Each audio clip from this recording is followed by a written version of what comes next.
राजकुमारी सत्यभामा ने प्रण कर रखा था कि जो राजकुमार उसके 10 प्रश्नों के उत्तर ठीक ठीक देगा और चौसर के खेल में उसे हरा देगा, उसी से वह विवाह करेगी, अन्यथा वह ताउम्र कुंवारी ही रह जाएगी। सोचेगी भगवान ने उसकी टक्कर का कोई मर्द पैदा ही नहीं किया। पर फिर एक दिन ऐसा हुआ जो आज तक नहीं हुआ था।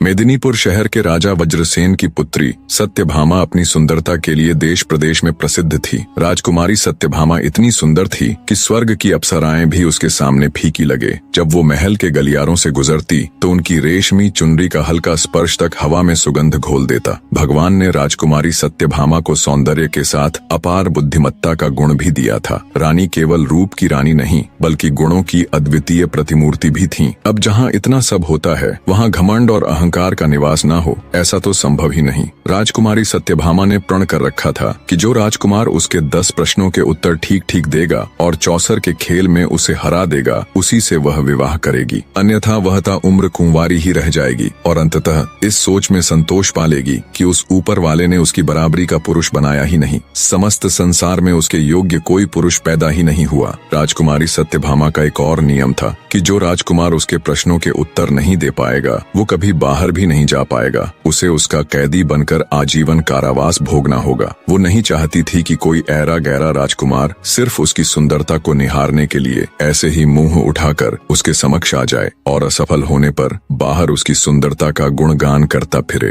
राजकुमारी सत्यभामा का मानना था जिस पुरुष ने उसे एक बार देख लिया वो या तो उसका पति होगा या फिर ताउम्र के लिए उसका कैदी। इतने सख्त नियमों के बावजूद कई राजकुमारों ने खुद को बुद्धिजीवी मानते हुए राजकुमारी की परीक्षा में भाग लिया और फलस्वरूप वे सभी उसके कैदी बनकर रह गए। पर फिर एक दिन ऐसा हुआ जो आज तक नहीं हुआ था। एक राजकुमार किसी तरह उसके कैद खाने से निकलकर भागने में सफल हो गया। वह जंगल में इधर उधर भटकने लगा और भटकते हुए बुदबुदाने लगा, हे मालिक, या तो मुझको उठा ले या राजकुमारी सत्यभामा के दर्शन करा दे। नहीं चाहिए मुझे ऐसी जिंदगी जिसमें वो न हो। राजकुमारी के विरह में वो व्याकुल होकर मारा मारा फिर रहा था। एक दिन वह चंद्रावती नामक नगर के बाहर जा पहुंचा। उसी समय राजा वीरसेन भी शिकार खेलता हुआ उधर आ निकला। राजकुमार उस समय भी वहीं बातें बुदबुदाते हुए विलाप सा कर रहा था। उसके विरह भरे शब्द सुनकर राजा वीरसेन उसके पास आया और उसकी दुर्दशा देखकर पूछने लगा, तुम पर ऐसी क्या विपत्ति आ पड़ी है जो तुम इतने व्याकुल हो रहे हो? राजकुमार बोला, मुझसे मेरा हाल ना पूछो, मेरे प्राण निकलने वाले हैं। मुझे तो बस अब हर जगह वो नजर आती है।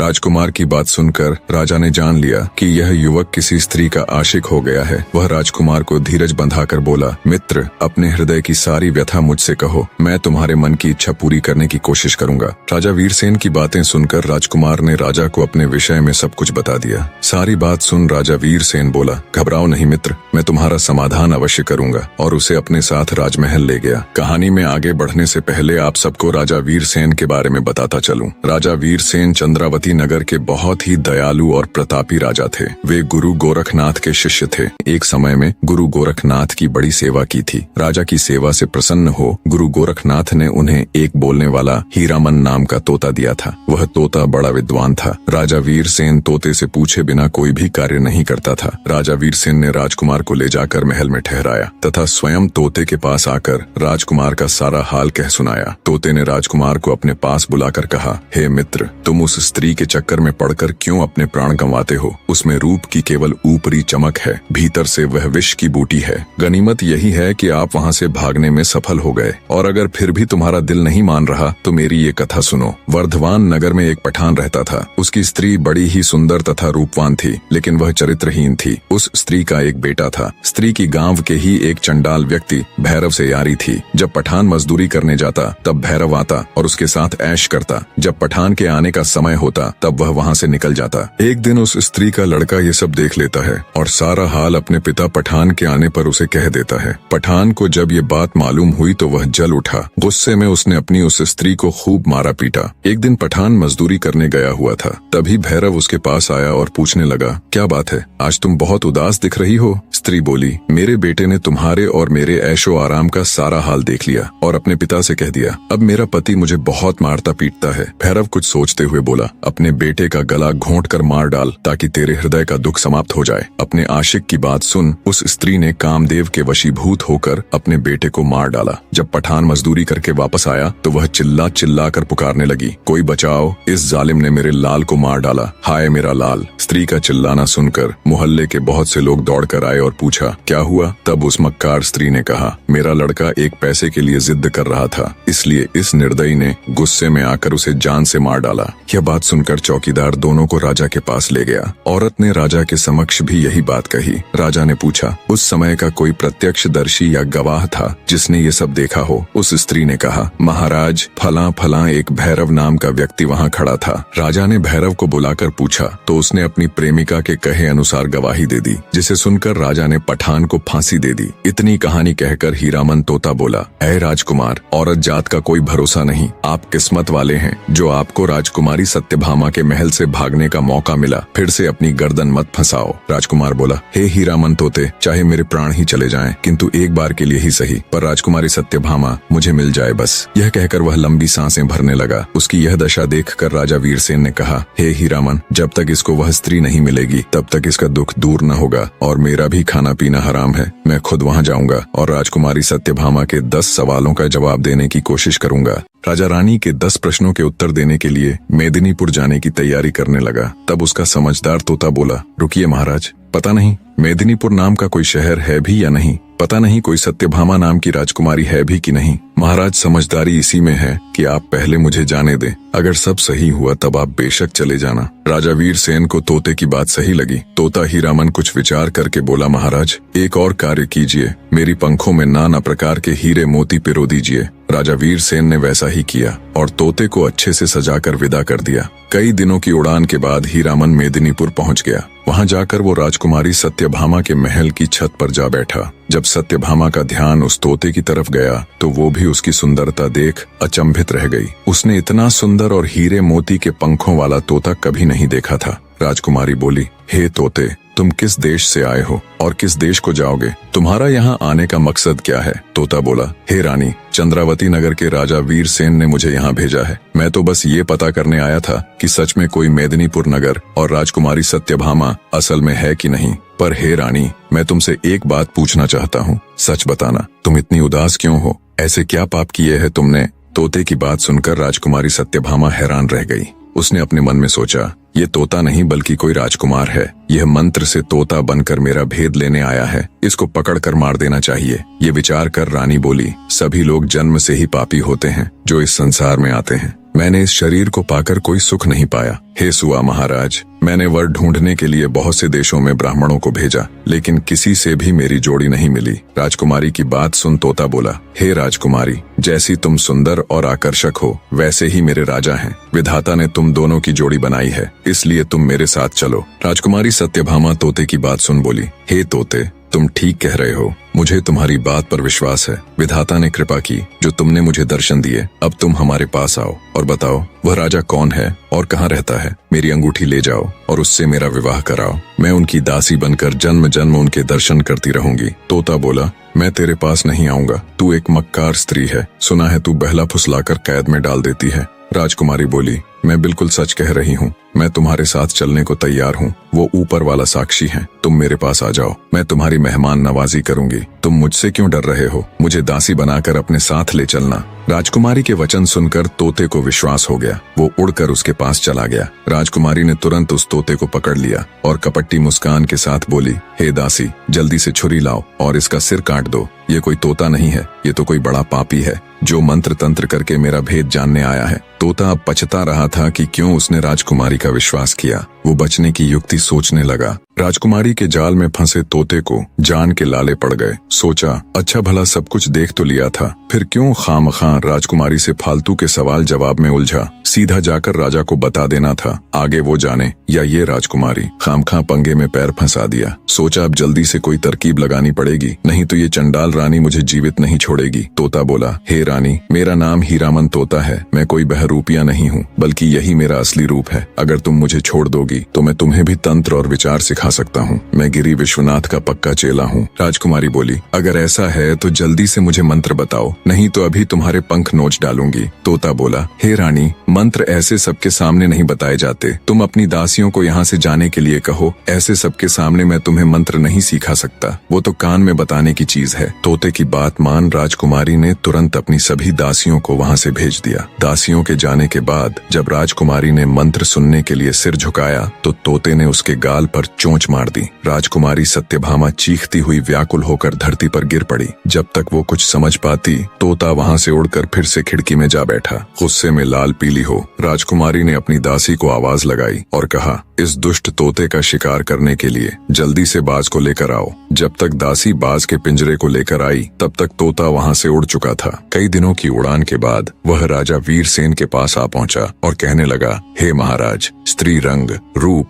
यौवन में देखने योग्य है। राजकुमार की बात बिल्कुल सत्य है कि कोई उसे एक बार देख ले तो वो उसके मोह को कदापि नहीं छोड़ सकता। परंतु महाराज, उसका स्वभाव खोटा निकला। पहले उसने मुझे पुचकार कर अपने पास बुलाकर पकड़ लिया और फिर मुझे मारने को आतुर हुई। बस गुरु गोरखनाथ की कृपा से बड़ी मुश्किल से किसी तरह प्राण बचाकर भागा हूँ। तोते की सारी बात सुन राजा वीरसेन उसको शाबाशी देता हुआ कहता है, हीरामन, तुमने बहुत अच्छा किया। अब तुम चिंता मत करो, मैं खुद उस राजकुमारी से निपट लूंगा। अगले दिन राजा ने हथियार बांधे, तोते को हाथ में लिया और घोड़े पर सवार होकर राजकुमारी सत्यभामा के नगर की तरफ चल पड़ा। कुछ ही दिन की यात्रा के बाद राजा वीरसेन मेदिनीपुर शहर पहुंच गया। वहां पहुंचकर उसने पहरेदारों से राजकुमारी को खबर करने के लिए कहा। जब दासियों ने राजकुमारी को राजा वीरसेन के आने का समाचार दिया तब सत्यभामा ने कहा, क्या वो मेरी सब शर्तों से भली भांति परिचित है? अगर है तो उन्हें आदर पूर्वक अतिथि घर में ठहरा दो। सेवादारों ने राजकुमारी के कहे अनुसार राजा को जलपान कराकर ठहरा दिया। रात हुई तो रानी सज स्वर कर बैठ गई और सिपाहियों को आदेश दे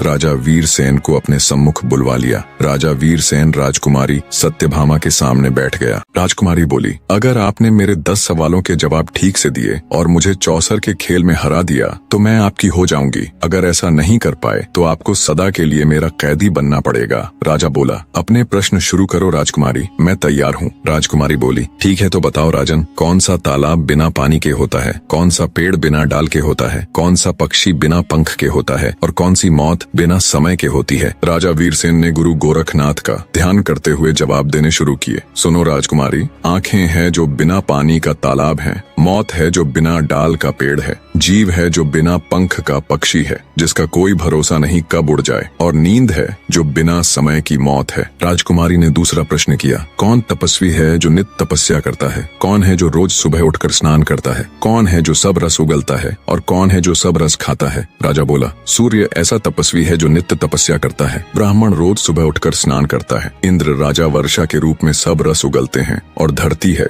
जो सब रस खाती है अर्थात वर्षा को सोख लेती है। राजकुमारी ने तीसरा सवाल किया, ऐसा क्या है जो कोई स्त्री नहीं कर सकती? ऐसा क्या है जो समुद्र में समा नहीं सकता? ऐसा क्या है जो अग्नि में नहीं जल सकता? और क्या है जिसे काल नहीं खा सकता? राजा बोला, राजकुमारी, एक स्त्री अपने पुत्र के साथ क्रिया नहीं कर सकती। यश है जो समुद्र में समा नहीं सकता। धर्म है जो अग्नि में जल नहीं सकता। और नाम ऐसी वस्तु है जिसे काल खा नहीं सकता। राजा की हाजिर जवाबी और सटीकता के साथ सवालों के जवाब देते देख राजकुमारी आश्चर्य के साथ साथ प्रसन्न भी थी। उसने चौथा सवाल किया, ऐसा क्या है जो बचपन में 30 गज का, जवानी में 4 गज का, बुढ़ापे में 60 गज का और मरने के बाद अंत नहीं? राजा बोला, सुनो राजकुमारी, किसी भी वस्तु या इंसान की परछाई ही एकमात्र ऐसी चीज है जो दिन में 30 गज की, दोपहर में 4 गज की, शाम के समय 60 गज की और रात में अनंत हो जाती है। राजकुमारी बोली, आप ठीक कह रहे हैं राजन। अब मेरे 5वें सवाल का जवाब दो, वह क्या है जो हमेशा बदलता रहता है पर कभी नहीं बदलता?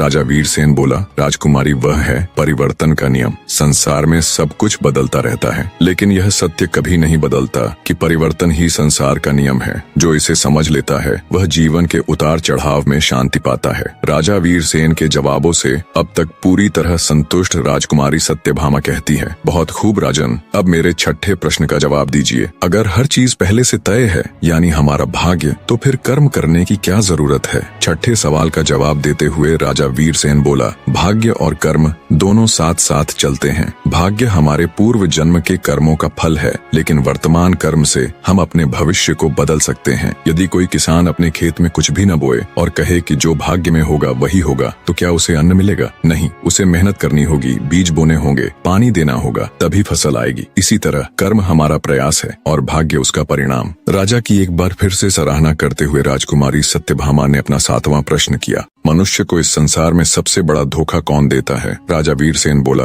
हे राजकुमारी, मनुष्य को संसार में सबसे बड़ा धोखा उसका अपना मन ही देता है। मन ही वह शक्ति है जो हमें सत्य और असत्य, मोह और वैराग्य, प्रेम और घृणा, सुख और दुख के बीच उलझा देती है। मनुष्य सोचता है कि बाहरी दुनिया उसे धोखा देती है, लेकिन वास्तव में बाहरी दुनिया केवल एक दर्पण मात्र है। जो कुछ मन में है वही संसार में प्रकट होता है। राजा वीरसेन का जवाब सुन राजकुमारी सत्यभामा बोली, बहुत खूब राजन, अब मेरे 8वें प्रश्न का उत्तर दीजिए। अगर सुख और दुख दोनों ही अस्थायी हैं, तो फिर मनुष्य दुख से इतना डरता क्यों है और सुख को पकड़कर रखना क्यों चाहता है? राजा वीरसेन कहता है, हे राजकुमारी, क्योंकि मनुष्य अज्ञानता के कारण यह भूल जाता है कि संसार में कुछ भी स्थायी नहीं है। ये संसार परिवर्तनशील है। सुख और दुख दिन और रात की तरह एक दूसरे के पूरक हैं, लेकिन मनुष्य सुख को पकड़कर रखना चाहता है और दुख से बचना चाहता है, क्योंकि जब मनुष्य सुखी होता है तो उसे लगता है कि संसार पर उसी का नियंत्रण है। वह मान लेता है कि उसका भाग्य अच्छा है और जैसा वो चाहता है सब कुछ वैसा ही हो रहा है और हमेशा सब कुछ वैसा ही रहेगा। लेकिन ये उसका सबसे बड़ा भ्रम है। इसी प्रकार जब दुख आता है तो मनुष्य अपने पर नियंत्रण खो देता है। उसे लगता है कि सब कुछ बर्बाद हो रहा है, जबकि वास्तविकता यह है कि दुख भी उतना ही अस्थायी है जितना सुख। राजकुमारी सत्यभामा 9वां सवाल पूछती है,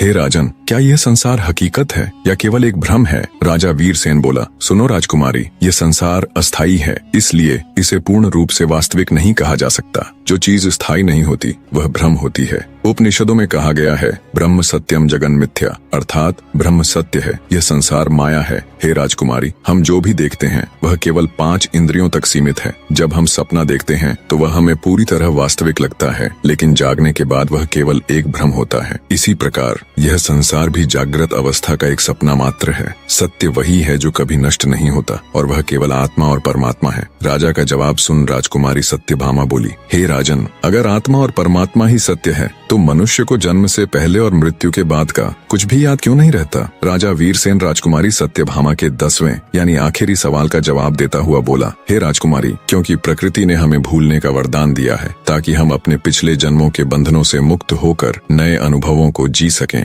यदि मनुष्य को अपने पिछले जन्म की याद रहती तो मनुष्य पिछले जन्म के सुख दुख में ही उलझा रहता और इस जीवन को सही से नहीं जी पाता। स्मृति का नाश ही नया सृजन है, अर्थात जब पुरानी यादें मिटती हैं तभी नया जीवन संभव होता है। कुछ लोग गहरे ध्यान और साधना से अपने पूर्व जन्म की झलक देख सकते हैं, लेकिन ये बहुत ही मुश्किल या यूं कहे लगभग असंभव ही होता है। मृत्यु के बाद आत्मा नए शरीर में प्रवेश कर जाती है और एक नया जीवन आरंभ होता है। अगर मनुष्य को सब कुछ याद रहता तो वह कभी भी आगे नहीं बढ़ता।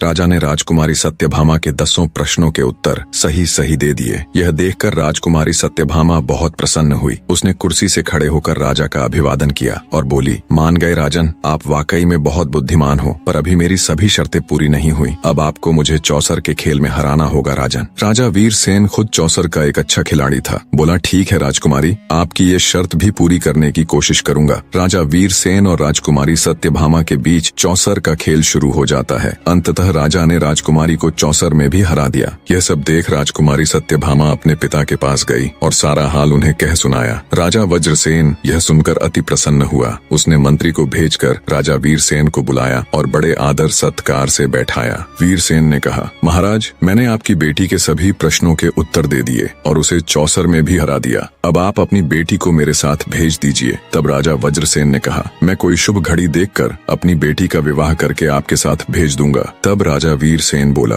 हे राजन, मेरा विवाह राजकुमारी सत्यभामा के साथ नहीं होगा, क्योंकि ये तो किसी और की अमानत है। ये सुन राजा वज्रसेन ने हैरान होते हुए पूछा, ये आप क्या कह रहे हैं? आपने इसे पराई अमानत किस प्रकार बताया? तब राजा वीरसेन ने कहा, महाराज, जिन राजकुमारों को आपकी बेटी ने कैद कर रखा है, उनमें से एक राजकुमार उसकी कैद से निकल भागा था और वह अपना राजपाट त्याग जंगल में इधर उधर भटकता फिर रहा था। एक दिन वह मेरे राज्य में आया और एक पेड़ के नीचे बैठा रो रहा था। संयोगवश मैं भी उधर से निकला। उसे दुखी देखकर मैंने उससे सारा हाल पूछा तो राजकुमार ने आदि से लेकर अंत तक सारा हाल मुझे कह सुनाया। तब मैंने उसे आपकी बेटी पर सच्चा मोहित जानकर उसे प्रण किया कि मैं तुमको राजकुमारी सत्यभामा से मिलवाऊंगा। सो हे राजन, राजकुमारी सत्यभामा उसकी अमानत है। मैं राजकुमारी का विवाह उसके साथ कर दूंगा। यह बात सुनकर वज्रसेन कहने लगा, धन्य हैं आप जो आपने एक अनजान व्यक्ति के कारण इतना कष्ट सहा। अब आप मेरी बेटी के मालिक हैं, जिसे चाहो सौंप दो। मेरी ओर से तो यह आपकी अमानत है। तब राजा वीरसेन ने तोते को भेज राजकुमार को मेदिनीपुर बुलवा लिया और विधि पूर्वक राजकुमारी सत्यभामा के साथ उसका विवाह कर दिया। राजकुमार ने खुशी से राजा वीरसेन के पैर पकड़ ली और बोला, महाराज मैं हमेशा आपका ऋणी रहूंगा, आप धन्य हैं। राजकुमार और राजकुमारी सत्यभामा दोनों आनंद पूर्वक रहने लगे।